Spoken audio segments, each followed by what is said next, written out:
Okay, we last left off on Edward Manet, and we'll take a look at his paintings. So, The Luncheon on the Grass, La Déjeuner sur la Herbe. This is a painting that was considered really controversial. It was mainly because of the nude figure that was looking directly at the viewer.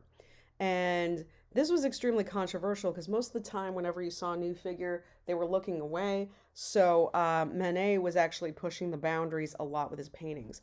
Now, we notice here that a lot of his work isn't quite as detailed as the realists.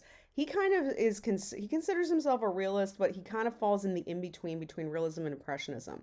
Um, the background is a little bit more, you see some brush strokes there. It's a little bit more interpretive. It's not quite as realistic, but the figures are a little bit more realistic. You know, we see this with Olympia too.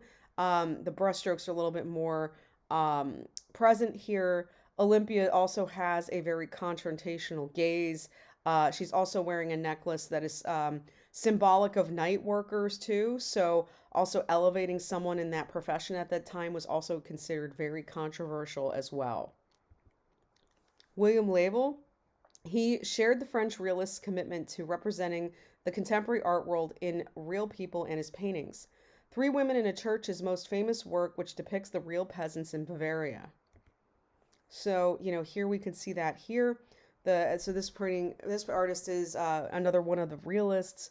So we can see things are very well rendered. The detail is really crisp, clean. And then we have these women that are the focal point. Winslow Homer. This is one of the leading American realist painters from Boston. Homer experienced firsthand the momentous event of this era, which was the Civil War. He joined the Union campaign in 1862, and at the end of the war, he painted a veteran in a new field. Homer's painting is a commentary of the effects and aftermath of America's conflict.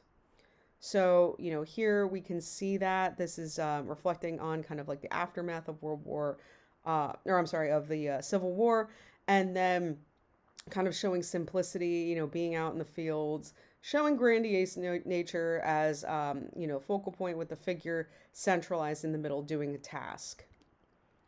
Thomas Eakins, as an even more determined realist than Homer was in Philadelphia, was Eakins. He studied painting and medical anatomy in Philadelphia before studying under French painter Jean-Léon Gérôme. He aimed to paint things as he saw them rather than how the public expected them to be portrayed.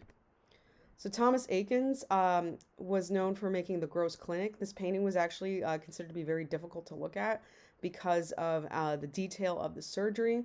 It is reminiscent of Rembrandt's painting here, where we are also seeing a dissection happening. So both of these are medical inspired paintings. This work was considered Eakins' masterpiece, however, it was considered brutally real. There was inspiration from Rembrandt's anatomy lesson. The idea behind the painting was to promote science and medicine and how it can save lives. John Singer Sargent. This is an artist that emigrated from Florence, Italy, and he was an expatriate from America who was a contemporary of Eakins. He developed a looper, which is a more dashing realist painting style. He studied in Paris before studying and settling in London. He was influenced by Velázquez Las Meninas. So John Singer Sargent, this is the Daughters of Darley Boyd. And, we can still see this is like more in the realist era. Very detailed, clean, crisp paintings. You hardly see any brushstrokes. And you could definitely see the Las Meninas influence from Velázquez in this. Henry Osawa Tanner. Tanner showed realism in everyday folks and wanted to show the dignity of life through realism. He created a work of quiet devotion, a painting that appreciated stillness and just existing in life and being grateful for what one has. So this is the thankful poor. So this is two people saying grace before they indulge in a meal and, showing kind of like the simple pleasures. We're starting to see, this is considered realist, but we're starting to see a little bit of looseness with the brushstrokes, which is kind of like the gateway to Impressionism. Edomonia Lewis. So this is a really important sculptor who created a work called Forever Free, which is talking about being freed from slavery. So her work is really important. So I'm going to have you pause the video and go ahead and watch the documentary on her. The Pre-Raphaelite Brotherhood. Realism did not appeal to all artists. In England, a group of artists who called themselves the Pre-Raphaelite Brotherhood refused to paint only contemporary scenes. One of the founders of this movement was John Everett Millais, who expressed a distaste for the modern industrial world. So now we're seeing some paintings that kind of are reflecting back to literature. So Ophelia, which is from Shakespeare, this is a scene Jean Everett Millais painted where, you know, even though like the brushstrokes, like they're very clean, you know, you don't really see a lot of them. It nods to realism, but it isn't a realistic scene because this is something from a story. We also see this with Dante Gabriel Rossetti. This is another founder of the Pre-Raphaelite Brotherhood, focused on literary and biblical themes in his art, and he created several portraits of women that would meld ethereal beauty with the sensual allure, which was the opposite views at the time.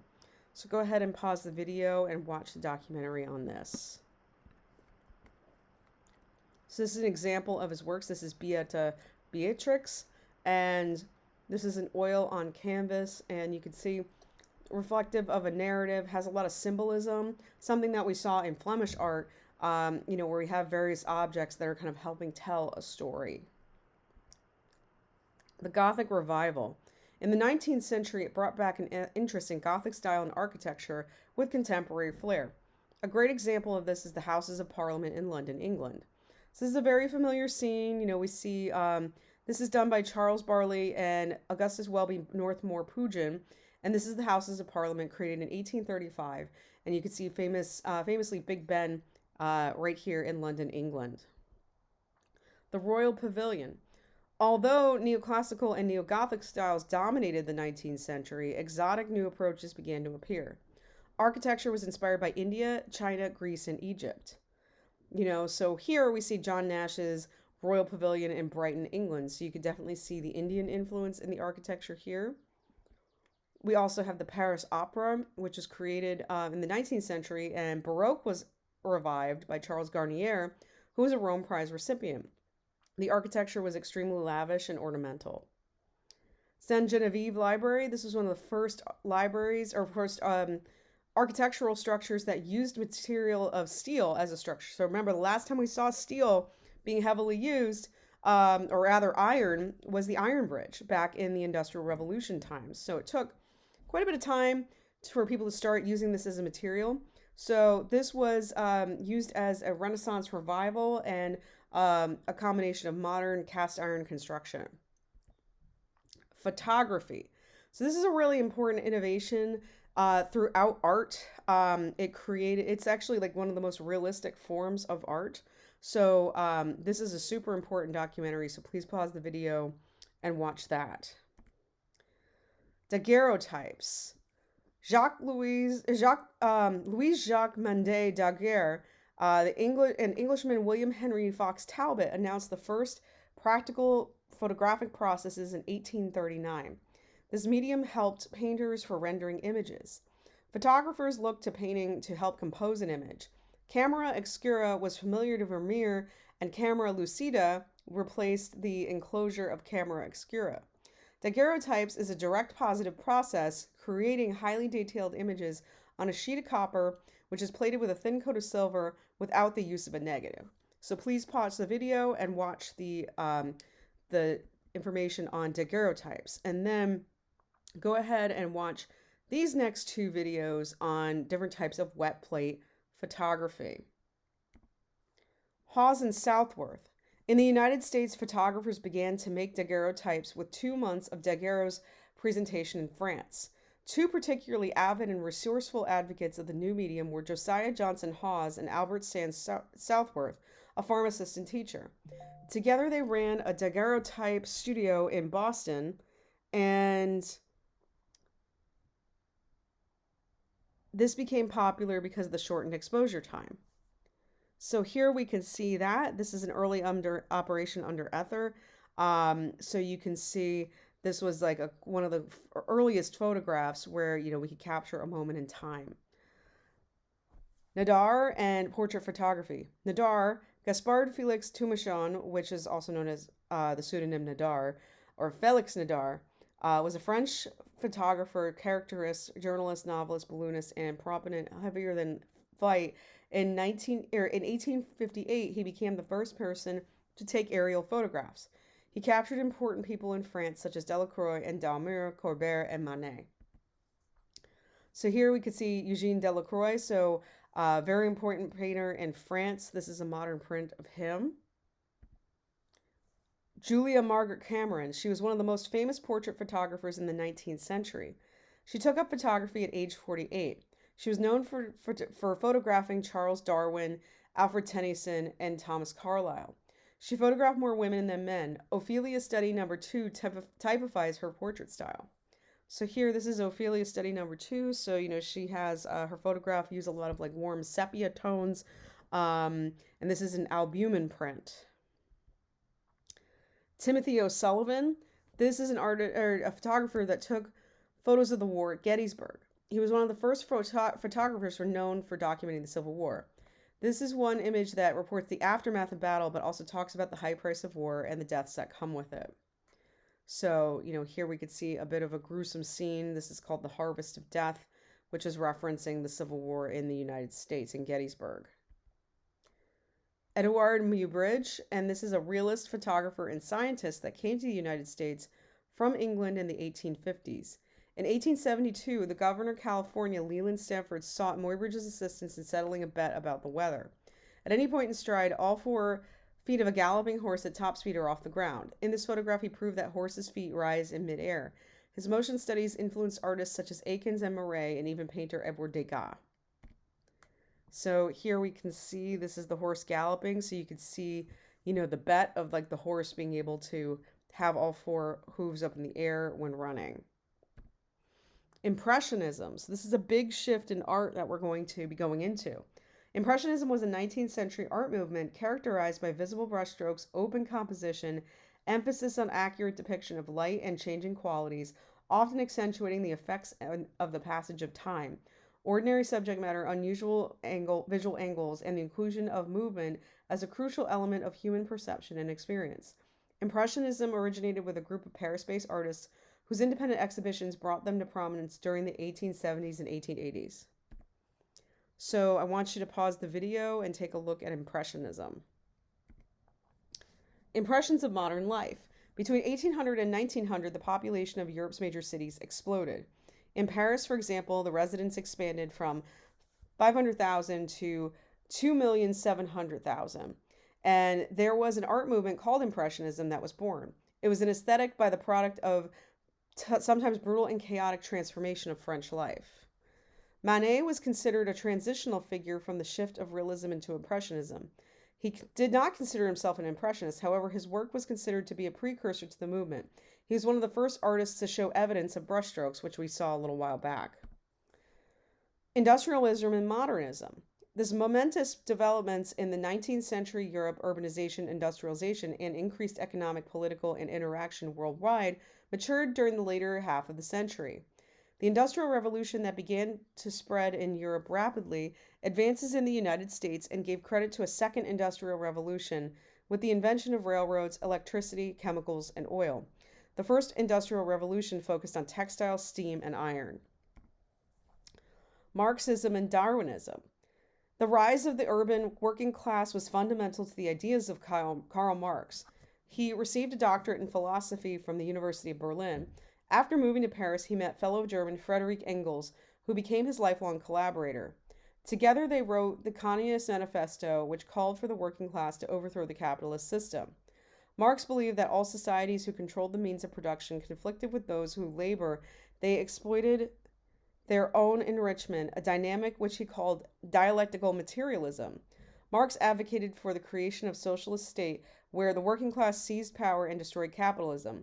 This new social, political, and economic system held great appeal for those working poor and many intellectuals. Impressionism. Negative criticism and derogatory terms were described to the Impressionists. They embraced the term and would create their own salons to display their artwork. So that meant, people wouldn't exhibit their artwork, so they created their own exhibition venues to show off what they were doing. So I want you to pause the video and go ahead and watch Monet. Claudette Monet, his works have become synonymous with Impressionists. Impressionists adopted a different style of painting while rendering contemporary subjects.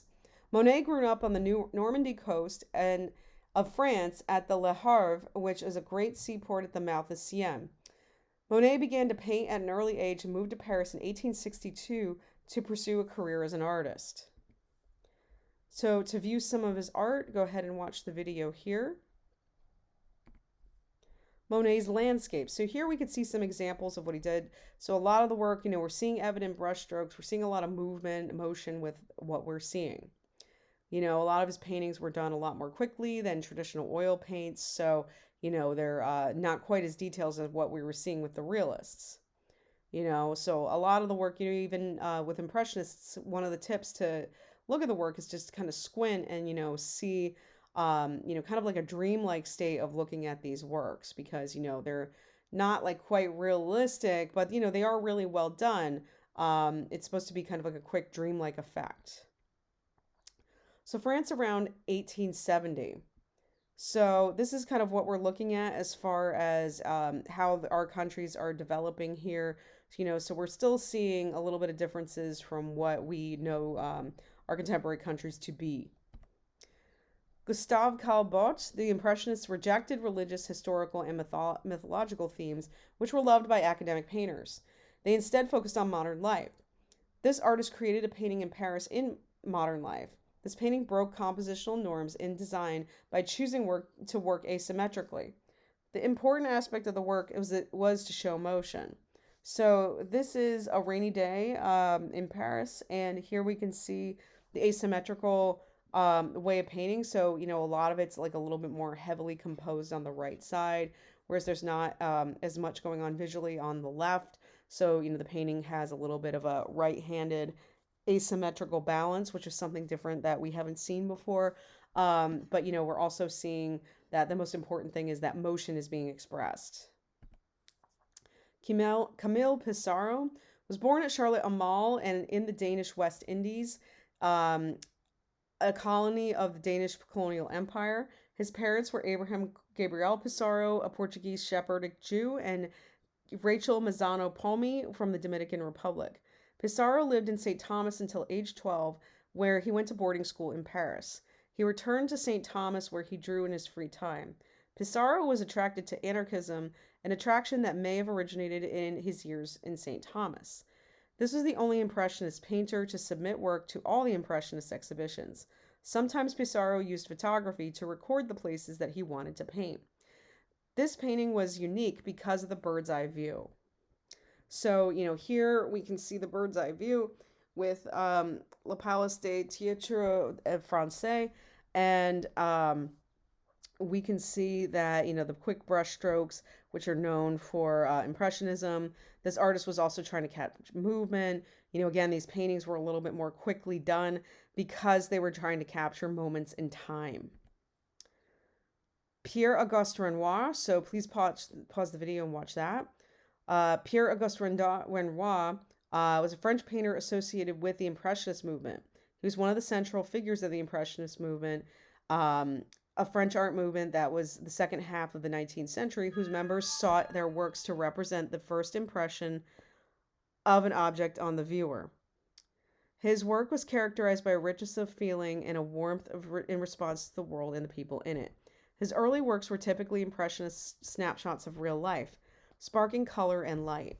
By the mid-1880s, however, he had broken with the movement to apply a more disciplined formal techniques in figure paintings, particularly of women. Renoir was so passionate about painting, he even continued when he was old, suffering from arthritis, and then painted with a brush tied to his wrists. So here we can see some examples of Renoir. He's a little bit more of a structured impressionist, but you could still see like the capturing of the movement. Edward Degas is another artist in the Impressionist movement. He was a French-born artist in the city of Paris. His full name was Hilaire Germain Edgar, and he lived all his life in his hometown. Edgar's father was a banker by profession, and his mother was originally from New Orleans in the United States. As a child, Edgar had a deep passion for music as his mother was once an opera singer and his father used to arrange music for recitals held in Degas' home. To pursue his love for music, Degas was sent to the Lycée Louis de Legrand, where he took up classical education. His paintings were not concerned with light or atmosphere, but to capture the body and movement in exploring unusual views of angles of viewing. So Degas was known for doing a lot of the ballerinas paintings in rehearsal. So we'd see various versions of this, different angles, and also had a chance to create cast bronze work where he worked with another artist who cast the work for him. James Abbott McNeill Whistler. This is an expatriate artist from America who created work based off the idea of arrangements or nocturnes. He created work that looked like fiery flecks and splatters in the sky. He was interested in creating atmospheric effects rather than creating details. The arrangements consisted of line, form, and color. So we can see this is a very loose impressionist where it almost becomes abstract. So Nocturne is in black and gold, so it's supposed to look fiery and kind of explosive. And then I'll have you pause the video and we'll wrap up with Mary Cassatt.